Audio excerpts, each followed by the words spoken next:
বিনোদন চাইলে বাংলাদেশে বিনোদনের এক্সপার্ট। মানে বাংলাদেশ এমন এমন জিনিস বিনোদন দিবে, মানে বাংলাদেশে বিনোদনের চাইলে একবার সেই মানে বিনোদনের বলবো এমন। আমি একটা কথা বলি আপনাদের সবসময় যে বলি, মানে বিনোদন চাওয়ার জন্য বাংলাদেশে মানে যেখানে সবাই বিনোদন শেষ সেখানে বাংলাদেশ বিনোদন শুরু। মানে এমন একটা পরিস্থিতি বাংলাদেশে হবে আপনার, কয়দিন পর এমন হবে আমাদের দেশে যে বিনোদন মানে এমন পর্যায়ে চলে গেছে, মানে যেটা আসলে রেসপেক্ট মানুষ থেকে চায় না, ওটা আসলে নেগেটিভলি এটা পজিটিভলি করে এটা বিনোদন বানিয়ে আসছে। মানে এমন একটা পরিস্থিতি আছে। আর এখন কিছু মানুষকে কী করবে, যারা পাগলাগারোতে যারা আছে তারা আসলে পাগলা মানে পাবনা থেকে তারা বেরিয়ে ওরা বেরিয়ে পড়বার আমাদেরকে ভিতরে ঢুকাই দিবে যে আসলে ওরা কী করতেছে পাগলের মতো। মানে পাগল কাকে বলে, মানে এরকম একটা পরিস্থিতি আসতেছে সামনে। মানে এরকম একটা পরিস্থিতি মনে হচ্ছে আমার কাছে যে এরকম একটা পরিস্থিতি মানে খুঁজে পাওয়ার মতো একটা মানে মানুষের এমন একটা মানে মাইন্ডসেট, মানুষ এমন একটা মাইন্ডসেটের আছে, মানে এখনো নেগেটিভ পজিটিভকে এটাই মনে হয় বুঝতেছে না কেউ।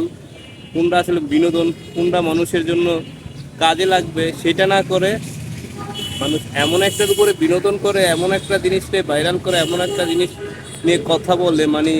আর কিছু আছে সাংবাদিকও সরে এমন এমন টপিক্সের উপরে কথা বলে, এমন এমন আপনার টক শো করে, এমন এমন আছে যে কি বলে মানে প্রশ্ন করে আপনি, আপনার কাছে প্রশ্ন আসা মাইক আপনি ধরবে, আপনি অবাক হয়ে যাবেন যে এমন এটা কি ভাই, কিসের উপরে কি করলেন। অনেক বুঝতেই পারে না আসলে এটা কি, এটা আসলে কি বিনোদন, না এটা কোনো টক শো, না এটা কোন ধরনের প্রশ্ন, কোন ধরনের অনুভূতি আপনাকে জানাবে যে আসলে আপনি কি চাচ্ছেন, কোন ধরনের বিনোদন চাচ্ছেন। এটা আমাদের একটু খুলে বলেন, আপনারা কি ধরনের বিনোদন চাচ্ছেন, আসলে কি করলে আপনাদের জন্য ভালো হবে, এটাই মানুষ বুঝতে চাইতেছে না।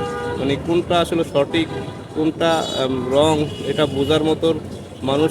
মানুষ তো সর্বশ্রেষ্ঠ জীব, তাদের তার ক্ষমতা সবচেয়ে বেশি, তাদের জন্য মানুষ এক্সপেক্ট করে, কোনো কিছু এক্সপেক্ট করে যে আসলে মানুষ এমন একটা পর্যায়ে মানুষ কেন শ্রেষ্ঠ জীব বলা হয়েছে, মানুষের এই জ্ঞানটা মেন্টালি আছে বলেই তো মানুষ শ্রেষ্ঠ জীব, তাই না? এই জন্য মানুষের শ্রেষ্ঠ জীব হিসাবে মানুষকে প্রেরণ করা হয়েছে। মানুষের সবচেয়ে জ্ঞান, মানুষের দ্বারাই তো সব কিছু তৈরি হচ্ছে, এত কিছু পৃথিবীতে এত কিছু সৌন্দর্য মানুষ তা তৈরি করতেছে। এই সৌন্দর্যটা মানুষ কীভাবে নিচ্ছে সেটাই সবচেয়ে ইম্পর্টেন্ট। মানুষের এই সৌন্দর্যটা যে মানুষই তৈরি করছে তার একটা নমুনাই কিন্তু আমরা দেখতেছি।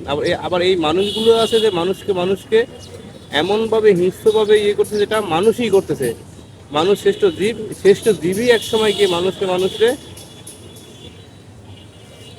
আঘাত করতেছে বা কোনো ধরনের কোনো কিছু করতেছে, তার কারণে মানুষই মানুষের কাছে খারাপ হয়ে যাচ্ছে। মানে এই খারাপ হওয়ার কারণটাই সেই শ্রেষ্ঠ জীব হিসাবে যদি মানুষের কাছে মানুষ ভালো হওয়ার কথা, সেখানে তা না হয়ে কী করছে, খারাপ হয়ে যাচ্ছে। আর এই পৃথিবীতে এত সুন্দর কিছু আবিষ্কার কিন্তু মানুষই করেছে, অন্য কেউ। এই শ্রেষ্ঠ জীব হিসাবে কিন্তু মানুষ, মানুষের দিক থেকে শুধু মানুষ হলে আমরা অনেক সময় বলি না, কুকুরের বাচ্চাকে বলা হয় কুকুরের পেট থেকে হয় কুকুরের বাচ্চা, মানুষের পেট থেকে মানুষ হলে মানুষের বাচ্চা বলে না, বলে এটাকে মানুষ করতে হয়।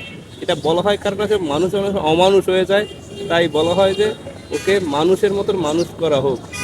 সেটাই বলতে চাই, চেষ্টা করছি। আপনারা কি বুঝছেন? যদি না বুঝেন কমেন্টে জানাবেন, কমেন্টে আমি আপনার রিপ্লাই দিয়ে দিব ইনশাআল্লাহ। আল্লাহ হাফেজ, আসসালামু আলাইকুম।